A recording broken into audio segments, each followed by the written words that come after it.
So the study I looked at was the effects of sleep on cognition. So this is based off another type of article that I previously read.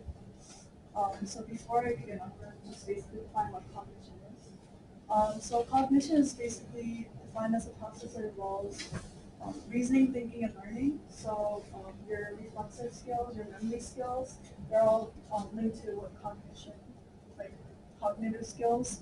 So it's really broad concept. Some examples of activities that require cognitive skills are playing a memory game, studying during a test, multitasking, playing a sport, um, and listening to a lecture. So playing for a sport, more specifically, is like your reflexes. So that's why I like that. And these are just like um, examples of everyday activities that require cognitive skills. And sleep deprivation is basically defined as sleep loss. So it can be over just sleep loss over time. So it's just not like, well, one day I don't have enough sleep. It's like a constant like sleep pattern that occurs. And usually the consequences that are related to sleep deprivation are increased stress and increased occupational or automobile injury. So there have been previous studies, and this is one specific study that linked sleep and cognition.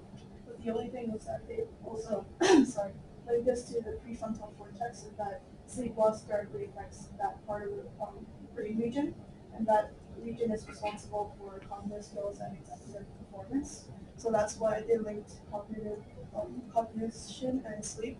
But taking this article, I'm trying to look or a direct correlation between sleep patterns or sleep loss and cognitive skills, and not going off the fact that it affects the prefrontal cortex. So motivation for research. So as explained for the research article that I previously showed, it correlates the two sleep deprivation and cognition, but it doesn't specifically tie it into the age group of students, which is what I was looking for. It was looking at the older age group. So I'm looking to test this direct link into high school students, which I have tested already for. And these are just basic statistics for why I chose specifically high school students instead of older age groups. Is that over the past years there was a significant decrease in the average amount of sleep that teens got. So, which is why I chose teenagers over the older age group to test. And some consequences that arise because of sleep deprivation are higher rates of depression, suicide, and these are just some listed consequences. So my hypothesis basically is that the less sleep one gets, the worse one's cognitive skills are. So that's just my general hypothesis of it. Um, so there are specific methods that I'm going to be using for to test sleep deprivation and cognitive skill link. So I use a three-part testing: the balance test, the reflex test, and questionnaire. So I'm gonna specifically talk about the three types of methods. So the first test that students took before they took any other type of test was a reflex test. And basically the reflex test is a reaction time test. So students are asked to press the button here that says start, and then they will have to click it every time the stoplight shows the green button. And whenever they do that, the computer records the time, and you have to repeat it for 5 trials, and then you get an average number in which the students will log in. So students just log in this number for their reaction time number, and that'll be used for their to correlate for reaction. And the second test is the balance test. So students have to do 3 types of positions. First is the just standing shoulder width apart. Like this picture is off, but students have to stand shoulder width apart with their eyes closed and balance for 20 seconds. And any type of movement, or if their hands are off their hips, or if they open their eyes, that's a mark for every time they do that. So you do that for 3 of the positions.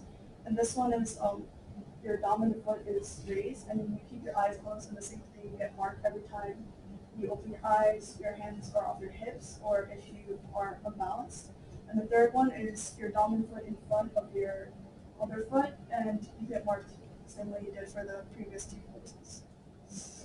And the last type of testing is the questionnaire, and this is basically asking students about their specific sleep patterns, what time they sleep, what time they wake up, if they have breakfast, if they have problems with sleep throughout the school week or on the weekends, and if they take naps or not. So basically, these are just questions that ask the sleeping patterns of students. So I can take this and correlate it to their reflex and their balance test scores. So three types of groups that I look to divide it into is the low sleep, medium sleep, and high sleep. Basically, it's just splitting up specifically how long students sleep. So students that sleep for 2 to 3 hours would go into the low sleep.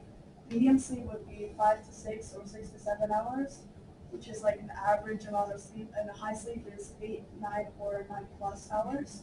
And with these groups, I'm specifically looking to correlate their reaction time, and their balance test scores to their sleep pattern times, and divide it up into 3 types of groups. So expected data that I didn't test. I got all the data from the students, but I didn't specifically look at the correlation. So what I plan to do is to take all the scores and basically create like an average score and see what. Yeah, just basically try to correlate sleep hours and their cognitive test scores. And I would expect the low sleep group to have lower cognitive scores. So, for example, for their balance test, they would have more check marks than the other two type of groups.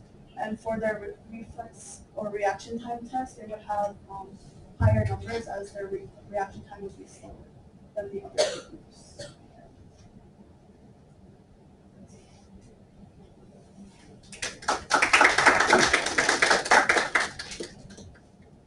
Questions? Yeah. Is it like a linear relationship between cognition and sleep received? So, like, the people get the least sleep will perform the worst cognitively, and the people get the most sleep will perform the best. Basically, I'm trying to correlate to that way.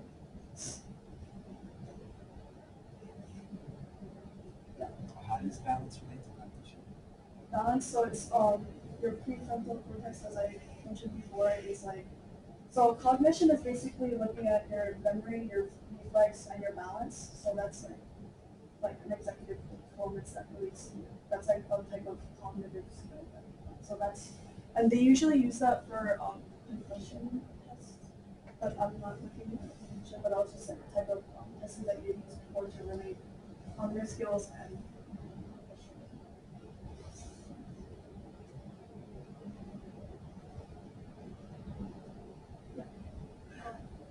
Can someone be like better? Can they do better on like the balance test and do better on the reflex test? And like it's considered having the same, the two average out and like say that that's their cognition. yeah, so I plan to look at them separately and not sort of relate them because that kind of situation can arise. So for the reaction time, I just plan to look at sleep hours and reaction time, and then sleep hours and then the balance tests to avoid any kind of situations. Because yeah, looking at the information that arises, I don't plan to correlate the two types of tests.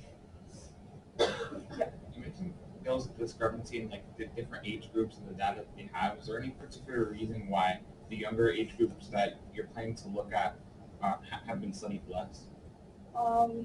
Specific, I guess, because the studies that took this were done in colleges, so they didn't really look to study, I guess, the younger age groups. And the type of the younger age groups, it's only been like a recent study where like you know how there's less sleep in like teenage and younger age groups. So I guess they did.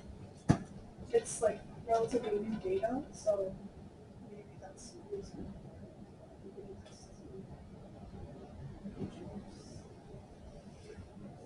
So,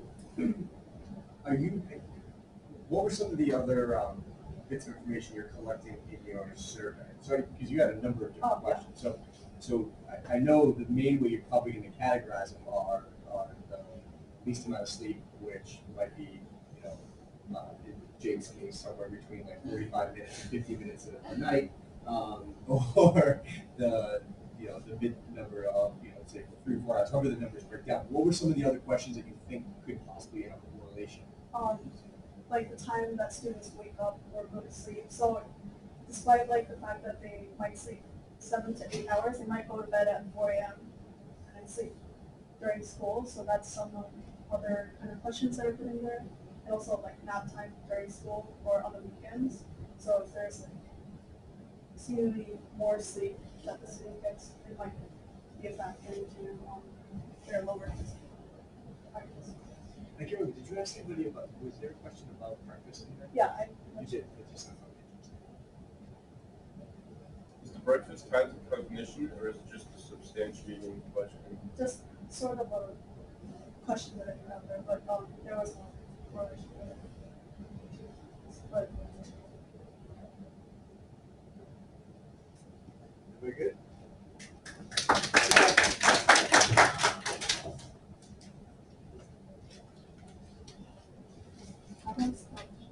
Can you check the stop button right there? It's in blue. Just touch the blue. the Move on. mouse. Oh, the mouse? Yeah. It's on the other screen.